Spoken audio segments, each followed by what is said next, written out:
विपक्ष में चल रहा है। अखिलेश यादव देख लो, मायावती देख लो, मायावती ने अपने भाई को कितनी प्रॉपर्टी, बेनामी प्रॉपर्टी दिलवाई है।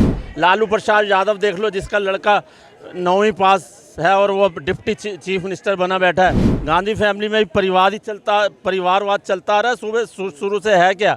अमेरिका भी इंडिया को उसी तवज्जो दे रहा है, पहले देता ही नहीं था वो तवज्जो। पॉलिटिकल लेवल पर तो देता ही नहीं था, समझे ना। इससे हम भीख मांगने वाले हैं, अब अमेरिका हमसे भीख मांग रहा है। हिंदू को समझा, लेकिन थोड़ा क्या मालूम है, लालच में बिक जाता है। वो भी हिंदू की कमी है, लालच में बिक जाता है। केजरीवाल बोला जी रेवड़ी बाचो, केजरीवाल बैठा है यहाँ पर रेवड़ी की नौबत तक लाई कांग्रेस ने। तो अभी आपको बताओ, लोग अभी समझदार है, बच्चे सब समझदार है, बच्चों को समझाने की कोई जरूरत नहीं। ये यूसीसी है जो देश के हित का कानून है। सबसे पहली बात, राहुल गांधी को बोलो तू पढ़ के दिखा दे यूसीसी क्या है, तो हम मान लेंगे कि हाँ तेरे को पीएम बना देंगे। वो उसको पता भी नहीं होगा उसमें लिखा क्या है। वो आपको उसको बोलोगे ना नमस्कार साथियों, आज हम बात करेंगे इलेक्शन 2024, साथ ही UCC uniform civil code. Uniform civil code पर 3 जुलाई को बैठक बुलाई है सरकार ने। उसमें 31 विपक्षी दलों के सांसदों को भी शामिल किया है। पूरा मंथन किया जाएगा। मंथन के बाद सहमति होने के बाद यूसीसी पे काम किया जाएगा और 5 अगस्त वो तारीख बताई जा रही है जिस दिन ये बिल पास हो सकता है। 2024 इलेक्शन भी आ रहे हैं, साथ में यूसीसी बिल, और विपक्ष बोल रहा है चुनाव जीतने के लिए सरकार ऐसा बिल पास कर रही है जो नफरत फैलाने वाला, जो दंगा फैलाने वाला, जो टारगेट करने वाला बिल है। नहीं ऐसा कुछ नहीं है। देखो इस देश में एक संविधान, एक कानून होना चाहिए। और अगर देखो कोई अच्छा काम करेगा तो चुनावी मुद्दा तो बनाएगा ही। और मेरे हिसाब से इसमें कोई बुरी बात नहीं है। अगर यूसीसी आ रहा है तो ये सबके लिए अच्छा है, हर समुदाय के लिए अच्छा है। कई समुदाय आप देखोगे उनके पास, लेडीज़ के पास प्रॉपर्टी राइट्स नहीं है। उनका ना पैतृक संपत्ति पे कोई हक नहीं होता और इन-लॉज के वहाँ भी कोई हक नहीं होता। तो मतलब ये ऐसा है कि ये मतलब एक ही कई समुदायों के अंदर है। और इसमें जो देखो ट्राइबल्स का जो है ना, और सिख जैन समुदाय हैं, सिख समुदाय हैं, इनके भी कुछ स्टैंड हैं जो क्लियर होने हैं। लेकिन विपक्ष बार ये क्यों कह रहा है ये वोट बैंक को टारगेट करने वाला बिल है, सरकार अपने वोट बैंक को खुश करने के लिए यूसीसी ला रहा है। अरे कमाल है, विपक्ष एक तरफ तो कह रहा है कि ये दंगे हो जाएंगे, ये हो जाएंगे, तो फिर सरकार खुश। एक तरफ देखो कॉन्ट्राडिक्टरी स्टेटमेंट, एक तरफ तो कह रहे हैं दंगे हो जाएंगे, सब कुछ हो जाएंगे। तो अगर दंगे हो जाएंगे तो वोट कहाँ से मिलेंगे। तो तुष्टीकरण की राजनीति तो भाई साहब उन्होंने करी है। 1985 में आपको पता है, जब शाहबानो का केस आया था सुप्रीम कोर्ट में, तो वहाँ के सुप्रीम कोर्ट ने, जस्टिस ने क्या बोला था, उसने ये कहा था भाई यार अब सरकार को जो है ना, इसमें कोई नागरिक जो क्या बोलते हैं, नागरिक का आचार संहिता, समान आचार संहिता लाना चाहिए। लेकिन 1985 से अभी तक नहीं आया। तो क्यों नहीं आया? सिर्फ तुष्टीकरण की राजनीति है। तो भैया ये तो संतुष्टिकरण की राजनीति कर रहे हैं, इनके तो संतुष्टिकरण।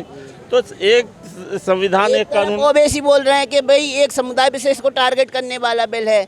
नीतीश कुमार भी कह रहे हैं कि ये दंगा फैला देगा देश में। राहुल गांधी कह रहे हैं कि ये पूरे सत्ता पक्ष अपना हित देख रहा है, मेन मुद्दों से भटका रहा है जनता को। नहीं, अरे मेन मुद्दों से जनता बहुत समझदार है। जनता अगर चाहे ना तो किसी को गिरा सकती है, और किसी को, जनता बहुत समझदार है। उन्हें ये पता है कि पहले होता था, किसी फैमिली में होता था ना, तो बड़े बोल देते थे भैया ये वोट जो है ना इनको जाना चाहिए, उसी को दे। आजकल एक फैमिली में वोट बट गए हैं, सब कहते हैं अपने दिमाग से देते हैं वोट। अब ये नहीं है कि एक बंदे ने कांग्रेस को दे दिया तो मतलब वो भी सब कांग्रेस को ही दे रहे हैं, बड़ों ने बोल दिया भैया कांग्रेस को देना।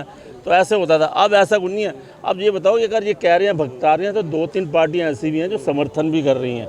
आपको पता है, समर्थन भी कर रही हैं। वाईएसआर भी कर रहा है, ये केजरीवाल भी कर रहा है, और एक वो आपका उद्धव ठाकरे कर रहा है। तो ऐसी बात नहीं है। और जब ये जो राज्यसभा में अभी ये आना, ये पास होना है, ठीक है, ये अध्याय आएगा 5, देख लो अभी जो मानसून सत्र चल रहा है, 5 अगस्त को बड़ा शुभ दिन होता है हमारा। 5 अगस्त को 370 की धारा हटी और भूमि पूजन हुआ राम मंदिर का, ठीक है। अब 5 अगस्त को ये होना है जो होना है। 5 अगस्त को सब पास हो जाएगा। और जब आएगा 5 अगस्त को नाम दिया जा रहा है अगस्त क्रांति का, तो क्या लग रहा है अगस्त क्रांति मोदी जी के कार्यकाल में पूरी हो जाएगी? बिल्कुल होगी यार, क्यों नहीं। क्रांति, बात सुनो, जब कोई अच्छा काम होना होता है ना तो क्रांति आती है, पहले क्रांति आती है, फिर अच्छा काम होता है। तो ये क्रांति आएगी, और क्रांति जो है ना लोगों के दिलों में आएगी। ये क्रांति मोदी सरकार को लेके उठ तो नहीं आएगी? नहीं, अरे विपक्ष को भी, जो विपक्ष वाले जो बातें कर रहे हैं ना, राज्यसभा में जब इसका वोटिंग होगी तो अपनी आंतरिक आवाज़ से, अपनी अंतरात्मा आवाज़ से वो वोट इसकी फेवर में देंगे।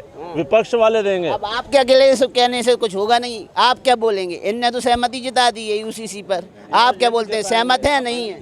देखिए देखो यूसीसी जो है वो हमारे देश के हित का मामला है तो हर किसी की तो राय सर। ये हमारे देश का हित का मामला है और लोगों को इसका समर्थन करना चाहिए और विपक्ष के लोगों को भी समर्थन करना चाहिए। एक घर में अगर 6 बच्चे, हम 8 बच्चे रह रहे, हमारे एक घर में 8 बच्चे, तो 8 बच्चों के लिए अलग अलग कानून बोल के सुप्रीम कोर्ट में 1 लाख केस पेंडिंग है। वो किस लिए पेंडिंग है? इसीलिए पेंडिंग है, इसलिए पढ़े लिखे बच्चों को कुछ समझाने की जरूरत नहीं। जो मोदी गवर्नमेंट यूसीसी ला रहा है ये अच्छा ला रही है, देश के भले के लिए ला रही है और सबके लिए एक समान इज्जत मिलेगी, सबके लिए समान अधिकार मिलेगा। जो 40% वाला बच्चा है वो कुर्सी पे बैठा हुआ है, जो बेचारा 100% वाला है वो नीचे बैठा हुआ है। तो ये एक देश में 10 कानून किस लिए? एक देश में एक ही कानून होना चाहिए। हाँ, लेकिन नेताओं को तो इस बिल में दंगा फैलाने वाला कानून दिख रहा है, नफरत फैलाने वाला कानून दिख रहा है, तुष्टीकरण वाला कानून दिख रहा है, वोट बैंक वाला कानून दिख रहा है। विपक्ष तो विरोध कर रहा है खुला। जिनकी पारिवारिक राजनीति चल रही थी ना, उनकी दुकानें बंद हो रही है, बस उनके दुकान में ताला लग रहा है और कुछ नहीं हो रहा है। जो ये बातें उठा रहे ना लोग, उन्होंने सिर्फ एक धर्म विशेष की राजनीति करी अपने लाइफ में, तो उनकी राजनीति कभी भी नहीं चलेगी। अब खत्म है, वो सब गया। अब लोग समझदार हो गए। पहले तो दादा बोलते थे कांग्रेस को वोट करो, हम लोग 70 साल तक कांग्रेस को ही वोट करते आए। करके कांग्रेस ने क्या किया? देश का बेड़ा गर्क करा, देश को बेचने की नौबत तक लाई कांग्रेस ने। तो अभी आपको बताओ, लोग अभी समझदार है, बच्चे सब समझदार है, बच्चों को समझाने की कोई जरूरत नहीं। ये यूसीसी है जो देश के हित का कानून है, सबसे पहली बात। लेकिन राहुल गांधी तो कह रहे हैं तो वोट बैंक का कानून है, सरकार मेन मुद्दों से ध्यान हटाना चाह रही है नागरिकों का, और ओवैसी बोल रहे हैं तो टारगेट किया जा रहा है समुदाय पे। राहुल गांधी को बोलो तू पढ़ के दिखा दे यूसीसी क्या है, तो हम मान लेंगे कि हाँ तेरे को पीएम बना देंगे। वो उसको पता भी नहीं होगा उसमें लिखा क्या है। वो आपको उसको बोलेगे ना, उसको गांव का नाम बताएंगे तो वो शहर का नाम बता देता है, उसको नहीं पता। राहुल गांधी का तो विषय छोड़ दो, वो बेकार में दूसरे को पागल कर देगा। ओवैसी है, नीतीश कुमार है, ममता बनर्जी है, सब विरोध में। देखो नीतीश कुमार जी पहले तो ठीक थे, उनका दिमाग ठीक था, अभी थोड़ा उनका दिमाग बहुत पहाड़ के ऊपर चढ़ा हुआ है। किस लिए मालूम है? पीएम बनने के सपने देख रहे हो। तो उनको बोलो ऐसे नहीं होता है। बिहार में कुछ नहीं किया, मोदी बनने के लिए 15 साल मोदी जी ने घुटने टेक के गुजरात में काम किया है। गुजरात में 15 साल घुटने टेक के काम किया है और आज देश में भी 10 साल दिखा दिया कि क्या देश में क्या हो सकता है। आज हम लोग वर्ल्ड में अगर कोई अच्छी इकोनॉमी जिसकी अच्छी स्थिति है तो हमारी इंडिया की है, क्योंकि लोगों भी आज का ये लेंगे, नागरिकों को भी पता होना चाहिए ना उनका लाभ क्या होगा। अगर एक देश एक कानून की बात सरकार कर रही तो उसके पीछे लाभ क्या है? देखो वर्ल्ड में सबसे पढ़े लिखे लोग जो है वो हिंदू है। वर्ल्ड में क्या, वर्ल्ड में अगर कोई पढ़ा लिखा है तो वो हिंदू है। आपको पता है, हिंदू को समझा, लेकिन थोड़ा क्या मालूम है, लालच में बिक जाता है। वो भी हिंदू की कमी है, लालच में बिक जाता है। केजरीवाल बोला जी रेवड़ी बाचो, केजरीवाल बैठा है यहाँ पर रेवड़ी। कह रहे हो वर्ल्ड में सबसे पढ़ा लिखा हिंदू है, लेकिन सारा हिंदू तो इंग्लिश मीडियम स्कूल में पढ़ रहा है, इंग्लिश तो अंग्रेजों की देन है। आपको मैं बताऊं, देखो नेहरू जी ने सबसे पहले हमारी जड़ काटी है, हमारी क्या संस्कृति, हमारी भाषा संस्कृति है, हमारी पढ़ाई संस्कृति। हमारे देश में है कहीं पढ़ाई संस्कृति? नहीं। गुरुकुल का है हमारे, पहले तो गुरुकुल में पढ़ाई होती थी। गुरुकुल का है हमारे? गुरुकुल का बच्चा जो है वो वर्ल्ड में नंबर 1 का बच्चा होता है। अब आपको बताओ, भारतीय जनता पार्टी को आए हुए एक भी गुरुकुल तो खोला नहीं है, बताइए अब इस पे।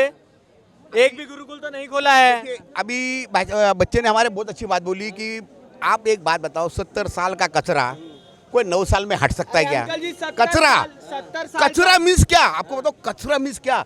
कि इस देश को ऐसा डिवाइड करने रूल कांग्रेस ने रखा था कि किसी बच्चे के दिमाग में ये नहीं, वही बोल रहा था यार ये कर रहे ठीक कर रहे, करने तो कोई बात नहीं, जो हो रहा है। लेकिन आप लोग समझदार हो गए। अरे आप भी तो नहीं, आपसे भी 70 साल का कचरा। मेरे को एक बात बताएं, 70 साल में 9 साल तो भारतीय जनता पार्टी का भी है। आपसे भी तो एक सवाल है मेरा। जब आप कह रहे हो शिक्षा व्यवस्था में जब सुधार की बात होती है, योगी जी पाठ्यक्रम बदलवाते हैं, पुरानी चीजों को फिर से जुड़वाते हैं, हिंदू राजाओं को प्राथमिकता देते हैं, तो धीरे धीरे व्यवस्था चेंज करने का प्रयास तो कर रही है ना सरकार। कहाँ कर रही है? सिर्फ योगी जी से हो जाएगा क्या? प्रधानमंत्री कौन है? बात तो कोई, प्रधानमंत्री कौन है? सिर्फ यूपी में ही है क्या? पूरी देश में है ना भारतीय जनता पार्टी, तो पूरी देश में लागू करता है ना भाई। इसमें ही तो बदला जा रहा है, देश में लागू करता है ना। कहाँ क्या हिंदी को इतनी प्राथमिकता नहीं होती थी। बात बताएं, बात अभी संस्कृति की हुई है, बात अभी गुरुकुल की हुई है। मेरे को बता दीजिए एक भी अगर खुला हो तो। खोली है भारतीय जनता पार्टी? नहीं खोली है। क्यों? क्योंकि उसको राजनीति करनी है सर। और बोलिए, अभी बात कर रहे थे परिवारवाद का अंकल जी। परिवारवाद में यदि आपको पता होगा, राजनाथ सिंह का बेटा नोएडा से है, अनुराग ठाकुर का भाई। अरे सब कुछ छोड़िए, आप अभी कह रहे थे राहुल गांधी को इंग्लिश बोलना नहीं आता है। अमित शाह का बेटा जय शाह, कभी क्रिकेट नहीं पकड़ा होगा, बल्ला बॉल हाथ में बैठा हुआ है बीसीसीआई का अध्यक्ष बन के। क्या कहेंगे? भाई इधर इधर आओ। जो अपने वाड्रा साहब है कांग्रेस के जीजा जी, जो कांग्रेस के जीजा जी है वाड्रा साहब, उन्होंने कभी ईंट लगा के देखी है और वो डीएलएफ के मालिक बने पड़े हैं। मैं बता रहा हूँ। हाँ बताओ बताओ बताओ, पूछो भाई से। भाई मैं पंजाब से हूँ, मेरे साथ चलना। पंजाब में तेरे को, हरियाणा में 2 जगह की तो मेरे को पता है, बाकी हिंदुस्तान का चलो मेरे को नहीं पता। 2 स्टेटों में मैं तेरे को गुरुकुल दिखाऊंगा बीजेपी के बनाए हुए। तभी पंजाब में नहीं जीत पाएगी। वहाँ भी जीतेंगे भाई, वहाँ भी जीतेंगे। अभी लोग जो 92 में जिताए हैं ना उसके केजू के, उनसे पछता रहे हैं, सारे हाथ जोड़ रहे हैं, कह रहे हैं इनको जैसे मर्जी हटा दो, जैसे मर्जी कर दो। गहलोत का लड़का जो है राजस्थान क्रिकेट बोर्ड एसोसिएशन का चेयरमैन है, ठीक है। अब बताओ उसे ज़्यादा क्रिकेट आती है? और फिर मेरे को एक बताओ कि राजेश पायलट मर गया था। राजेश पायलट जो उसके जिसने जितवाया इलेक्शन, उसको नहीं बनाया, अपने बेटे को बना दिया। तो ये है या नहीं राजनीति, तुष्टिकरण की राजनीति? जो बेटा बीसीसीआई का अध्यक्ष बना हुआ उस पे क्या बोलेंगे आप? उसकी तो बात करो, क्या बोलेंगे? अशोक गहलोत की भी तो बात करो। ये कांग्रेस, मैं बताता हूँ, ये कांग्रेस की देन है। कांग्रेस ने जो सिस्टम चलाया है वो सिस्टम वैसे ही चल रहा है, पर इसको मोदी जी धीरे धीरे बदल रहे हैं। ऐसा नहीं अभी आने वाले टाइम में अमित शाह का बेटा ही उसका बीसीसीआई का प्रेसिडेंट बनेगा या कुछ और बनेगा, लेकिन ये कांग्रेस ने जो कल्चर चलाया है उसी कल्चर के हिसाब से सारा सिस्टम चल रहा है। आजा भाई, उसी सिस्टम के हिसाब से कल्चर चल रहा है। अब अपने घर में जैसे सिस्टम बना होता है ना, भाई उसके पाँव छूने, उसको राम राम करनी, उसको नमस्ते नहीं करनी, वही चल रहा है। तो उसको धीरे धीरे बदलने में टाइम लगेगा भाई मेरे, बदल जाएगा वो भी टाइम, ठीक है, वो भी बदलेगा। अभी हमारे पंजाब में आम आदमी पार्टी सरकार बनी है, तो उन्होंने बीजेपी वालों को थोड़ी चेयरमैनी दे दी, म्यूनसिपल कॉर्पोरेशन की या जिसकी भी होती कोई चेयरमैनी, उन्होंने अपनी पार्टी के बंदों को ही दिए ना भाई। अच्छा मैं खुद बताता हूँ, मैं फरीदाबाद का हूँ, ठीक है। फरीदाबाद के सांसद जी हैं, ठीक है, उनका बेटा उप मेयर है, भारतीय जनता पार्टी से ही है। अब उस पे बताइए क्या बोलिएगा? कैसे बना मेरे भाई? कैसे बना? पहले अभी मेयर के चुनाव होते थे, पहले मेयर के चुनाव नहीं हुआ करते थे, पहले निगम पार्षद चुनते थे मेयर उप मेयर को। फरीदाबाद के अंदर वही हुआ है। परिवारवाद का असली जो है वो यहीं से है, से कोई नहीं बनाता। परिवारवाद तो भाई साहब विपक्ष में चल रहा है। अखिलेश यादव देख लो, मायावती देख लो, मायावती ने अपने भाई को कितनी प्रॉपर्टी, बेनामी प्रॉपर्टी दिलवाई है। लालू प्रसाद यादव देख लो, जिसका लड़का 9वीं पास है और वो डिप्टी चीफ मिनिस्टर बना बैठा है, ठीक है। और ये तुम्हारे ये जो गांधी फैमिली में भी परिवारवाद चलता आ रहा है शुरू से, है क्या? और कुछ है ही नहीं। आप गिना पाएंगे कुछ फायदे यूनिफॉर्म सिविल कोड के? अभी तक तो जो हमारे को सुनने में आया, डिबेट से ही पता लग रहा है अभी इसका सारों को एक कानून का अधिकार मिलेगा, चाहे हिंदू हो, मुस्लिम हो, सिख हो, ईसाई हो, जैनी हो, कोई भी हो, सभी को एक कानून, एक अधिकार मिलेगा। इससे यही फ़ायदा मेन तो है सर जो होगा। जो पहले किसी को विशेष कानून के अनुसार जो फ़ायदा पहुंचता था वो नहीं पहुंचेगा। सारे 140 करोड़ हिंदुस्तानियों के लिए एक ही कानून होगा। क्या कहेंगे 2024 में इलेक्शन का क्या होगा?